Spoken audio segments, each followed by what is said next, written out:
Hey guys, welcome back to another video here on the channel. I want to make this video fairly short, but there still is going to be quite a bit of information here to cover in this video.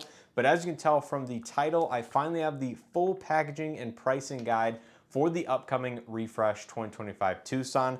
So essentially in this video, I want to run through all of the trim levels very quickly in case you haven't seen my original changes video. There were a couple items I had either incorrect or did miss for each trim level that I do want to mention here inside of this video. Then we'll run through all of the colors and combinations available across the lineup because Hyundai did add one new interior color combination on the limited trim in specific, and there were actually some exterior color changes or returning colors to the lineup that I was not expecting myself. So some of you guys out there might be happy to see some of the other colors that were outgoing for 2024 are actually going to be returning for 2025. And then of course, towards the end of this video, I want to go through all of the pricing and the pricing increase for each trim level versus that of a comparable 2024 model because the pricing unfortunately did increase, I would say a little bit more than I was expecting even myself, but the trim level that I thought would receive the biggest increase did receive the biggest one, and there was actually one trim level in specific that received a price decrease, and that was not expected either. So that's going to be the quick rundown here in this video, but without further ado, let's not waste time and get right into it. So anyways, diving right into the specific trim levels and what is being gained and or lost for each one. Now, of course, all this information will be up on the screen and found in that former video I did a couple months ago on the 2025 Tucson changes. For the base model SC, the only item I did miss in my previous video is that the SC is getting a temporary spare tire where formerly you had to get an SCL or higher to get the spare tire, and it had a tire mobility kit. Well, now all internal combustion Tucsons will come with temporary spare tires, which is fantastic to see. Now moving on to the SCL, I don't believe I actually missed anything in that previous video, so everything does stay true to that one a few months ago. Has all of the updated technology, of course, the 18-inch alloy wheels, which is an inch larger than that of the outgoing 2024 models prior to getting those late build specifications, which is a totally separate matter. It gets the nicer digital key 2.0 premium, of course, all those updated technologies, which is fantastic to see.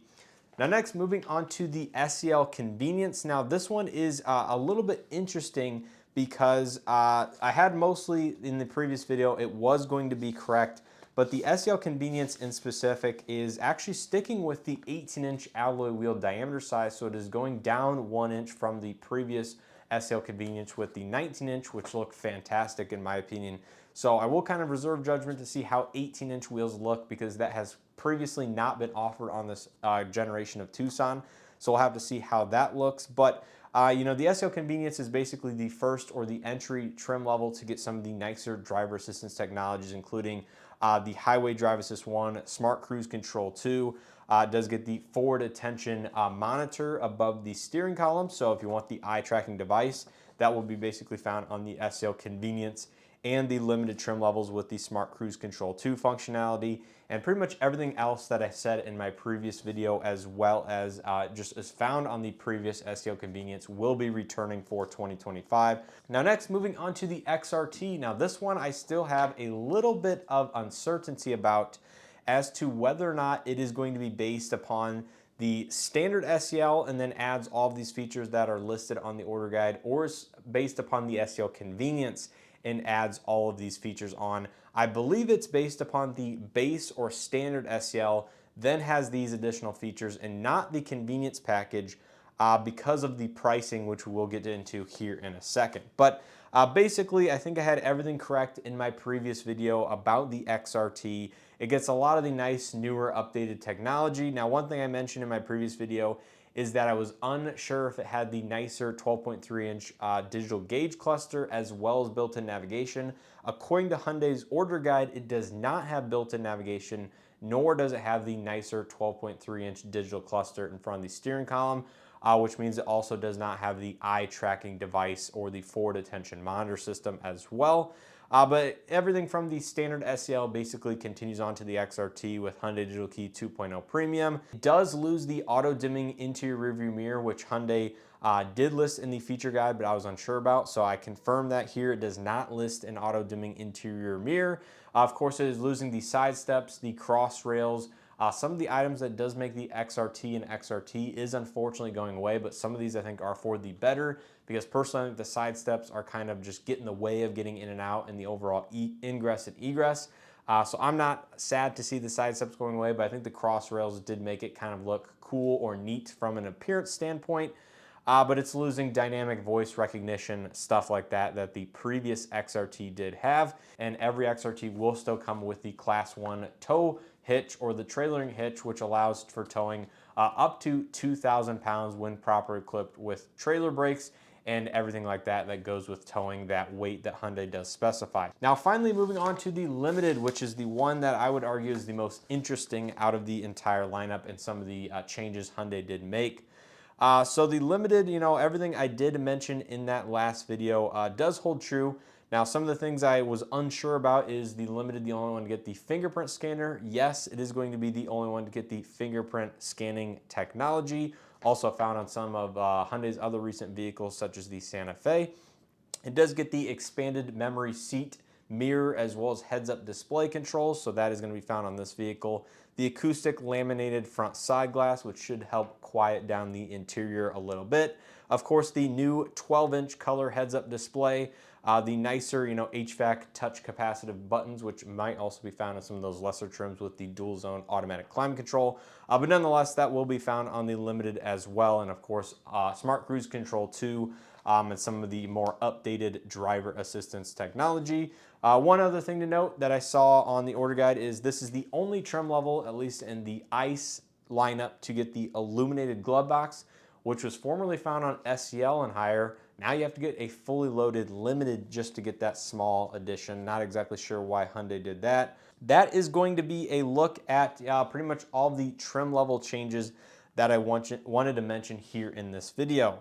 Now, some of the more interesting tidbits is going to be the color lineup or the color palette, both on the interior and exterior for the 2025 models. So taking a look, basically you have, I think I counted 16 different exterior color or paint codes available on the Tucson, but some of these are going to be only limited to ICE vehicles, and some of these are going to be only limited to that of the hybrid lineup, given they are going to be built in different locations. Hybrids are still going to be built in Korea, where the internal combustion are built here in Montgomery, Alabama.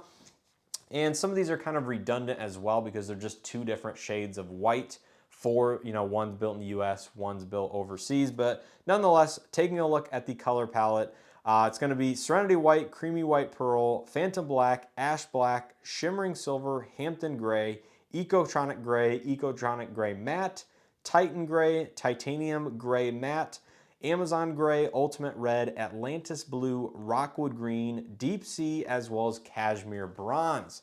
Now, taking a look at those color palettes, as I mentioned in some of my previous videos, Amazon Gray as well as Deep Sea were said to be, being discontinued. Well, they are in fact coming back, but are going to be limited to that of the hybrid Tucson lineup. So if you want, for example, Amazon Gray or Deep Sea, you will have to get select trim levels of the hybrid or plug-in hybrid Tucson, because unfortunately those are not available on Tucsons built here in the United States.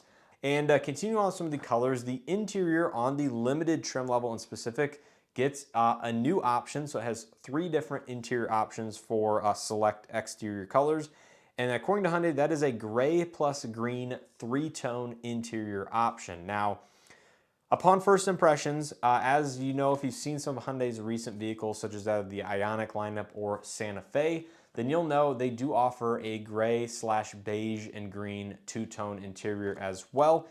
And I'm gonna reserve judgment again till I see this in person, but I would say upon my first thought of this vehicle, it'll be interesting to see how it actually looks on most exterior colors. Hopefully Hyundai kind of tailors it and suits it well for multiple different exterior colors, because I know on the Santa Fe in particular, I've heard a lot of comments that people don't necessarily like the beige and green 2-tone option on the calligraphy in specific. And we'll have to see how it goes on the Tucson. But with all that information in mind, let's move into the final item that you guys are probably waiting for and most interested here in this video, and that is the pricing information. Now, I'll go ahead, as I list these off on the screen, have the increase versus 2024 in parentheses next to the new pricing for the 2025 model year. And I do want to mention that I'm comparing this to 2024 pricing prior to those later build Tucsons that I mentioned a couple weeks ago or about a month ago here on the channel, which did get a slight price bump on standard SE as well as SEL. I'm using the model year production 2024 starting pricing and comparing this to the 2025 new price. So anyways, taking a look at a SE front wheel drive, this is now going to start at $29,750, including destination. Moving up to an SEL, it gets you $31,610. SL Convenience is $34,060. XRT is coming in at the identical $34,060. And then finally, we have a Limited coming in just under $40,000 at $39,690. And those are all front wheel drive pricing. So if you want to add all wheel drive, that will be an extra $1,500 on top of any of those pricing. But the one standout and interesting tidbit is going to be the XRT is going to be identical to that of an SEL Convenience. And that was a substantial decrease in price versus a 2024 XRT of $1,410. So very interesting to see that. And like I said, according to the order guide, the XRT is still going to have less equipment than that of an SL Convenience. But now that they are at least identical prices, that is a slightly better value in my opinion versus that of a 2024, which was I think over $2,000. Well, according to this, depending on the increase, could be pushing $2,000 more than that of a convenience package.